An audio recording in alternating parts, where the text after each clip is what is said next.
Magandang araw mga kaibigan. Bigyan natin ngayon ng reaction, opinion itong article published sa TNT Abante tungkol ito sa paghahanda ng Pangulong Marcos Jr. doon sa impeachment complaint na naisampa sa kanya sa House of Representatives. Ito, PBBM wala pang nabuong legal team sa kinakaharap na impeachment complaint. Ano ba yan? Talagang hindi na naghanda dahil alam na nila ang resulta. Ay nako. Hindi pa nakapaghanda si Pangulong Ferdinand Marcos Jr. sa magiging depensa niya kaugnay sa isinampang impeachment complaint laban sa kanya. Ito ay sa harap ng nakatakdang pagbotohan ng House Committee on Justice ngayong Miyerkules, ngayong araw, kung supisyente sa sustansya ang nakapaloob na reklamo sa impeachment sa Pangulo. Ayon kay Palace Press Officer Attorney Claire Castro, wala pang legal team na nabuo ang Pangulo para magtanggol sa kanya sakaling makalusot sa committee ang impeachment complaint. Hihintayin aniya ng palasyo kung ano ang mangyayari na botohan sa House Committee on Justice. So tanong, sabi ni Auntie Claire, ito ang sabi niya, hindi pa. So aalamin na lang natin kung anong mangyayari sa proseso. Sakaling andyan ng proseso ay saka sasagot ang presidente. Okay, kung ako ang Pangulo, pag alam ko na ako yung sinampan ng kaso, kahit hindi impeachment, kung alam ko na mahina yung kaso o kaya may script, wala, relax lang. Iba kay may script Kailan kung totohanan, malakas, hindi ba dapat maghanda ka? Kasi yun na lang unang nagsampa.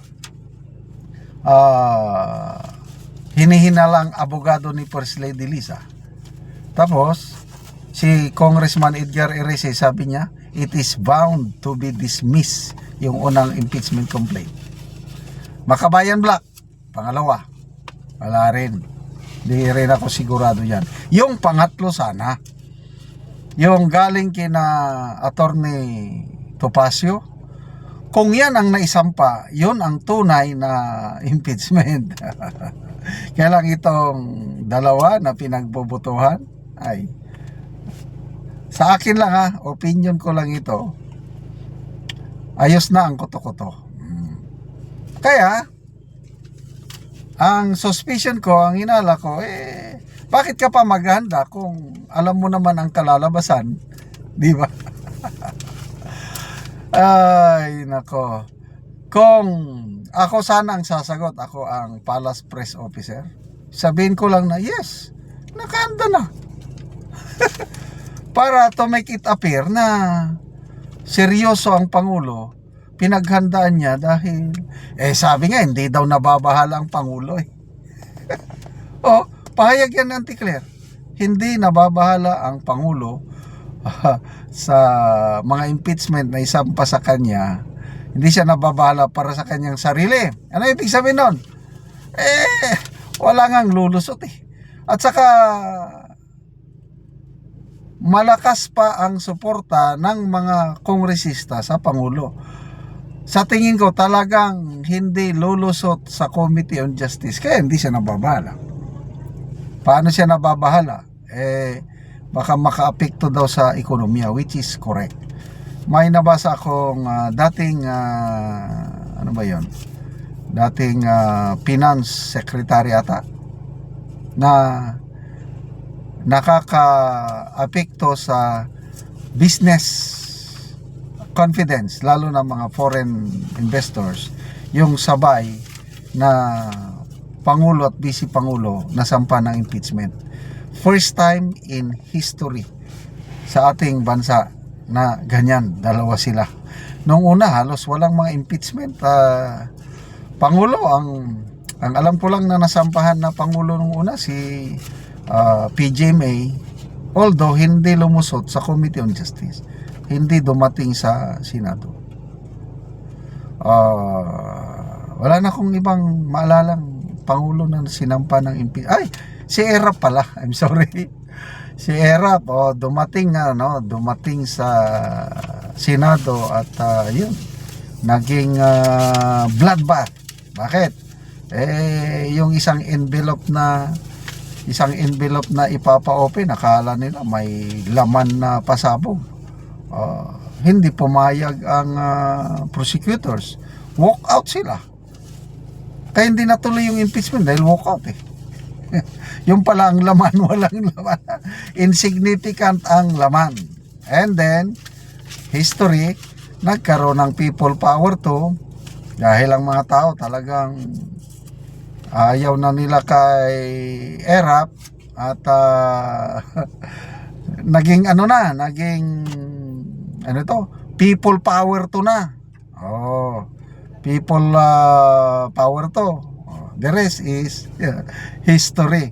So ito na lang, hintayin natin ang resulta kung ano ang mangyayari. But sa tingin ko wala na yan. Kasama na sa script. Kaya ang tunay na impeachment ay itong laban kay VP Inday Sara. So wag nating pabayaan na matalo ang ating VP Sara. Ipagdasal po natin na mananalo siya sa impeachment case na naisampa laban sa kanya. So, salamat sa inyong pagsubaybay mga kaibigan sa channel na ito. Nakakatulong kayo ng maigi sa tribong Talanding ng Bukidnon dahil ang income natin sa channel na ito is pantulong po sa tribo. Namimigay tayo ng libreng yero at pako para makapagpatayo sila ng mas maayos na tahanan. Panoorin niyo ang video na ito. Karon mo na ni ang mga hero nga ipanghatag sa mga tao. So, ang uban dagan-dagan gyud ani ang mga balo nga matagaan o gero. Balo. So, daghan gyud ni sila. 20 ka pa. O mo na ni sila ang matagaan. Muna ni sila ang matagaan, mga tigulang na gyud. Salamat sa Ginoo.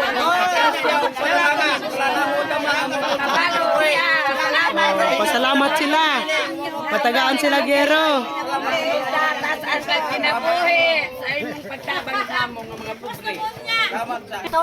Pila imong edad nanay? 82. 82 ka na? Oh. So karon pa ka nakatilaw og tabang sa yero? Karon pa gyud. Alas kadugay na nanay sa imong pagkat Naman sa mga kandidato. Oh. Walay nakatabang ngayon. Wala. Dili na kandidato. Oo, ang mga kandidato walay nakatabang. So karon pa gid mo natabangan. Ako sa 67 akong edad. Oh. Ako si Oyong Rogelio Hawiran. Oh. Salamat kayo sa grasya ug panalangan niya gihatag sa amo. Wala na mo damang nga moabot sa among kinabuhi. Kami tiguang na sa akong asawa pareha na may 60 kapin.